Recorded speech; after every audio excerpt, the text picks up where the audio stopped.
Hello আসসালামু আলাইকুম, কি অবস্থা সবার, কেমন আছেন? কিছুই পারি না সিরিজের আরো একটা ক্লাসে আপনাকে স্বাগত। আজকের এই ক্লাস থেকে আপনি অনেক গুরুত্বপূর্ণ একটা লেসন শিখতে চলেছেন, যেটা আপনার কথা বলার জন্য অত্যন্ত গুরুত্বপূর্ণ। সো কিছুই না পারলে সাথে থাকতে হবে। কি শিখবো আজকে আমরা? চলো করি কিংবা করতে দাও, এই ধরনের বাক্য আমরা বলি না? চলো আমরা এটা করি, চলো আমরা ওইটা করি, আমাকে এটা করতে দাও, আমাকে কথা বলতে দাও, আমাকে যেতে দাও, আমাকে খেতে দাও, আমাকে চুপ থাকতে দাও, আমাকে একা থাকতে দাও। এই যে কথাগুলো আছে না, এই দুইটা ক্ষেত্রে আমরা লেট ব্যবহার করি। ঠিক আছে, দুইটা ক্ষেত্রে আমরা লেট দিয়ে বাক্যগুলো শুরু করি। কিন্তু কখন কোন ক্ষেত্রে আমরা লেটটা ব্যবহার করব এবং এই ব্যবহারগুলো দিয়ে কিভাবে আমরা ইংরেজি বলবো, সেটা আমরা শিখবো আজকের ক্লাস থেকে। পুরো ক্লাসটা মনোযোগ দিয়ে দেখতে হবে। দেখেন, মনোযোগ সহকারে দেখবেন। এই যে লেটস ব্যবহার করি আমরা, লেটস মানে কিন্তু এই যে লেট আস, এইটার সংক্ষিপ্ত ফর্মকে আমরা লিখি লেটস। মাথা রাখবেন, কোনটার সংক্ষিপ্ত ফর্ম? লেট আসকে বলা হয় লেটস। তাহলে যদি আমরা বলি চলো করি, এক্ষেত্রে আমরা এই লেট আসের সংক্ষিপ্ত ফর্মটা ব্যবহার করব অলওয়েজ। তাহলে আমরা বলি চলো খেলি, লেটস নিলাম, এরপরে শুধুমাত্র এই যে ভার্বটা থাকবে না, যা করা বোঝাবে, সেইটা আমরা ব্যবহার করব এখানে লেটস এর পর। যদি বলি চলো খেলি, লেটস প্লে। চলো বলি, লেটস টক। চলো ঘুমাই, লেটস স্লিপ। চলো দৌড়াই, লেটস রান। এইভাবে হবে। ঠিক আছে, চলো ক্লাসটা শেয়ার করি, লেটস শেয়ার দ্য ক্লাস। ওকে, চলো কমেন্ট করি, let's comment on the video. এইভাবে ক্লিয়ার? চলো বাইরে যাই, তাহলে বাইরে যাওয়ার ইংরেজি কি? Go outside. তাহলে আমরা কি বলবো? চলো লেটস বাইরে যাই, go outside. Let's go outside, চলো বাইরে যাই। সেম ভাবে চলো পড়ি, লেটস স্টাডি। চলো পড়ি, লেটস স্টাডি। চলো ছাদে যাই, let's go on the roof. ছাদে যাওয়ার ইংরেজি কি? On the roof. On the roof কে কি বলি? ছাদ, তাই না? তাহলে let's go on the roof, চলো ছাদে যাই। চলো গান গাই, লেটস সিং।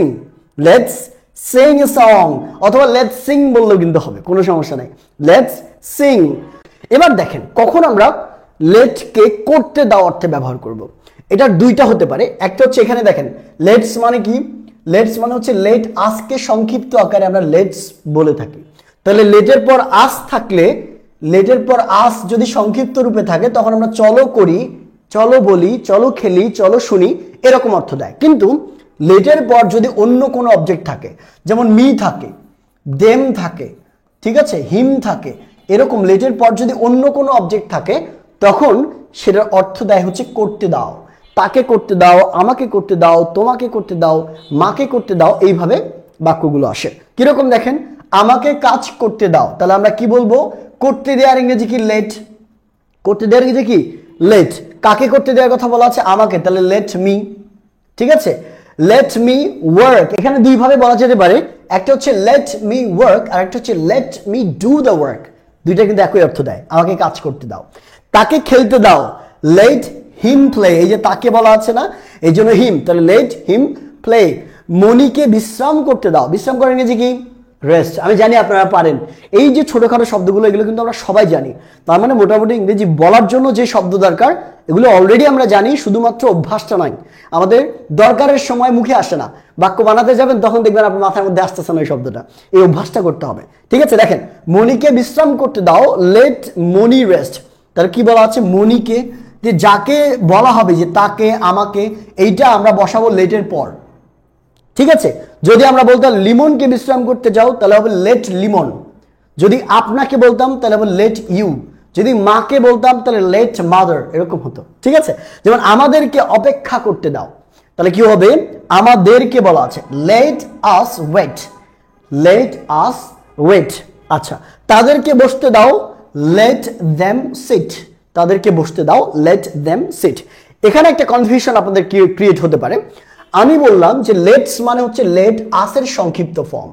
এবার আপনারা বলতে পারেন যে স্যার, আপনি তো এখানে লেট আস ব্যবহার করলেন অলরেডি, তাহলে এইটাকে কি আমরা লেটস ওয়েট বলতে পারবো? এটাকে কি আমরা লেটস ওয়েট বলতে পারবো? লেটস ওয়েট কি বলা যাবে স্যার? উত্তর হচ্ছে না। লেটস ওয়েট যদি আপনি বলেন, তাহলে অর্থটা পরিবর্তন হয়ে যাবে। কারণ লেটের পর আসটা যদি আলাদা থাকে, যদি আলাদাভাবে বসে, লেটের সাথে ফুল ফর্মে থাকে আসটা, তবে করতে দাও, খেতে দাও, বলতে দাও, শুনতে দাও, এরকম অর্থ দেয়। আর যদি লেটের সাথে আসটা কন্ট্রাক্টেড আকারে থাকে, কন্ট্রাক্টেড মানে হচ্ছে একসাথে থাকে, শর্ট ফর্মে থাকে, যে এরকম লেটস, লেটস হলে তখন এই চলো করি, চলো খাই, চলো যাই এরকম অর্থ দেয়। এই জন্য আমরা এই লেটের সাথে আসটাকে আলাদা করে লিখেছি এখানে, কারণ এখানে বলা আছে কি আমাদেরকে অপেক্ষা করতে দাও, এই জন্য লেট আস ওয়েট হয়েছে। যদি হতো এরকম চলো অপেক্ষা করি তখন হতো লেটস ওয়েট, চলো অপেক্ষা করি লেটস ওয়েট। আশা করছি আমরা বাক্যগুলো বুঝতে পেরেছি। আমরা একবার ড্রিল করে ফেলি না, চলো খেলি লেটস প্লে, আমাকে খেলতে দাও লেট মি প্লে, ঠিক আছে। চলো ঘুমাই লেট স্লিপ, আমাকে ঘুমোতে দাও লেট মি স্লিপ, ওকে। তারপর দেখো চলো পড়ি লেট স্টাডি, আমাকে পড়তে দাও লেট মি স্টাডি। তারপর দেখেন চলো ছাদে যাই let's go on the roof, আমাকে ছাদে যেতে দাও let me go on the roof, ঠিক আছে। তখন অবজেক্টে পরিবর্তন হবে। চলো গান গাই লেটস সিং এ সং, আমাকে গান গাইতে দাও let's me sing a song, ঠিক আছে। এইভাবে কিন্তু প্রত্যেকটা বাক্য আপনাকে প্র্যাকটিস করতে হবে। এই কিছুই পারে না সিরিজের ক্লাসগুলো আপনার কাছে ভালো লাগতে পারে, কিন্তু যদি চর্চা না করেন তাহলে কিন্তু দিন শেষে ফলাফল জিরো। আপনি দেখবেন, আপনি শেয়ার দিবেন, আপনি কমেন্ট করবেন, এই পর্যন্ত থেকে যাবে, আপনার শেখা হবে না। এই জন্য প্রত্যেকটা ক্লাস নোট করতে হবে এবং প্র্যাকটিস করতে হবে প্রতিদিন, যাতে করে আপনি এগুলো কি করতে পারেন, আয়ত্ত করতে পারেন এবং আপনার মুখে আনতে পারেন। জানি আমরা সবাই মুখে আনাটাই হচ্ছে চ্যালেঞ্জিং ব্যাপার। ওয়েল, এরকম শূন্য থেকে স্পোকেন এবং গ্রামার যদি শিখতে চান তাহলে আমাদের সাথে যুক্ত হতে পারেন আমাদের অনলাইন এবং অফলাইন কোর্সে। বিস্তারিত জানতে আমাদের যে হেল্পলাইন নাম্বারটা আছে কল করুন। দেখা হবে পরবর্তী ক্লাসে। আল্লাহ হাফিজ। আপনি যদি গ্রামারে দুর্বল হয়ে থাকেন তাহলে আপনার জন্য আমাদের চমৎকার একটা গ্রামার কোর্স আছে গ্রামারওয়ালা, যেখানে সারা জীবনের প্রয়োজনীয় সকল গ্রামার আপনি মাত্র 999 টাকায় পেয়ে যাচ্ছেন। সো কোর্সের লিংক কমেন্ট সেকশনে দেওয়া আছে, এক্ষুনি এনরোল করুন।